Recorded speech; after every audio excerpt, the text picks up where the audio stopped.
Episode 2. Wake of the Fathers. The small transport was ancient. From Linuka Omga's perspective, everything here was ancient, but this vessel was outdated even for the period. She rode in the back of the cockpit, one seat row behind the two fellow humans, handling the controls. The transport wasn't more than a metal bucket launched into space, no shielding, no screaming fusion reactor. Rather than explaining, in Old Galactic, why she didn't need a radiation shot, she took the offered solar sailor brew. It was a load of nads and reeds. All the solar sailors developed cancers from cosmic radiation. The ridiculously thick plating of the transport would protect everyone from one threat, though: debris. Plenty of it floated out there in the Prahl system.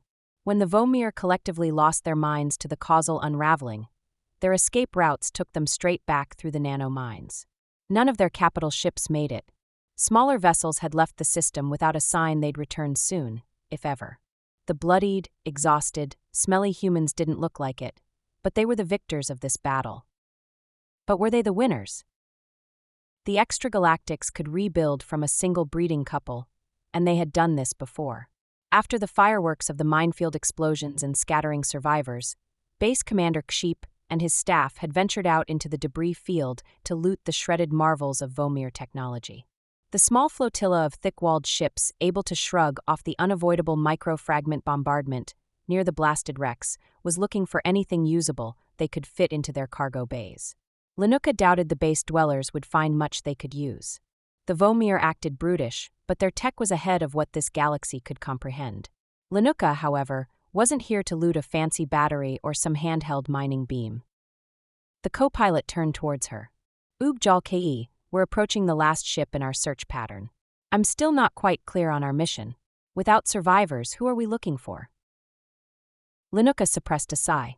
Commander Ksheep was generous in granting her a transport to command for her mission, a quest he still didn't fully believe in. She had hoped for a sturdy Trez vessel. Instead, he put her with her own kind, assigned her to a human-crewed ship.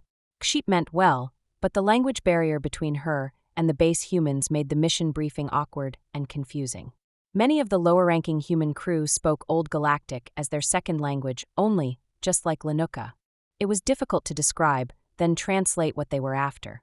It would have been difficult to describe in a language she was fluent in. She looked down. It had been difficult to explain to her own father. We're not looking for survivors. We're looking for a specific kind of dead. One of their leaders. But, Ubjal-Ke, how do you know they haven't survived?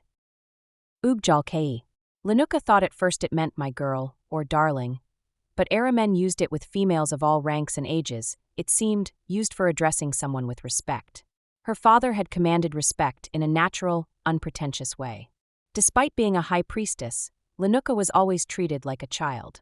A high-ranking child, an influential child, but a child nevertheless. These people treated her as a survivor. The base dwellers assumed that if someone made it here this far, they deserved respect. If one of their leaders had survived, the fleet wouldn't have scattered. They would never leave a din behind. A din? Is that what the leaders are called? Yes, that's the name or title of the leader caste. Maybe the life scanners missed this din. You know, our equipment is basic and prone to malfunction. Oh, believe me, any life scanner would have picked up a din signature. Why is that? They are gigantic. Larger than a Trez? Linuka had to chuckle. How to best describe the dimensions of the Boehmer ruling caste members? There are few wrecks large enough to accommodate one. The co-pilot's forehead wrinkled. There are many capital ships. Only the big battleships will do. Wow, only they could fit a crew of these din? No, said Linuka. They fit only one of them. The co-pilot turned back to his controls, staring at the telemetry readout of the battleship they were heading toward. Linuka could not share his thoughts, but it was obvious he tried to imagine a single creature taking up the inside. He shook his head. I really hope this din is dead, said the pilot, not taking her stare off the proximity screens. Linuka's smile vanished. She hoped so too. How would they handle a din survivor? What would it even mean? She had been so certain when she declared the Boehmer would not leave one of their masters behind. But wouldn't they? What if the trap her father triggered broke causality, even beyond the Din's comprehension. Their perception of a moment spanned numerous generations. This ability led them to this reality. But what if it wasn't enough to keep their own reality intact? The worst part about this battle? Linuka still wasn't sure if they had won or lost. She could hardly explain it to herself. She wouldn't try to clue in the pilots using her limited language skills. "Don't worry. He is dead," she heard herself say. So stupid. Whenever someone told you not to worry, you really should. Linuka had no murals to meditate on. Walk with the ancestors, she said to herself. The faithful at home would use the phrase to wish good luck. It was a metaphor, but Linuka truly walked with her ancestors. The woman of few words, piloting the transport, and her curious co-pilot would be called the honored in Linuka's time. And if any of their brittle bones ever emerged from where they finally fell, they'd be revered like relics. A murmur went through the seat rows. A Boehmer battleship's shadow fell on the cockpit windows, blocking out the star system's red dwarf. Frequent sharp pings and dull thuds ended all conversations on board. The transport pushed through the tiny shards that had been the battleship's dome's bottom, now a gaping hole with sharp edges. The pilot pointed out something on a screen, and the co-pilot started adjusting contrast and brightness of the image. Linuka closed her eyes. It was a Din. Mangled, contorted, with open wounds now frozen over, but definitely a Din, member of the reproductive elite of the monstrous aliens. "I think we found it." The co-pilot sounded excited, happy even. His mission had turned into a success. Linuka's was a failure. The trap was supposed to eliminate the breeding couple from existence, undoing the causality war the extragalactics had been waging. Or at least, reset the conflict to a stage where this galaxy's denizens had a fighting chance.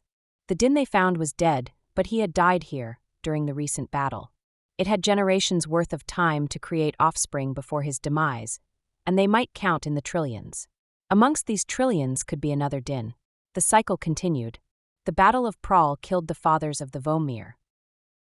Their children, however, would grow up someplace out of reach, recounting the stories about the enemies who killed them. They'd rebuild and then descend on this galaxy once more. Revenge was the strongest of all natural forces, and it would crush everything.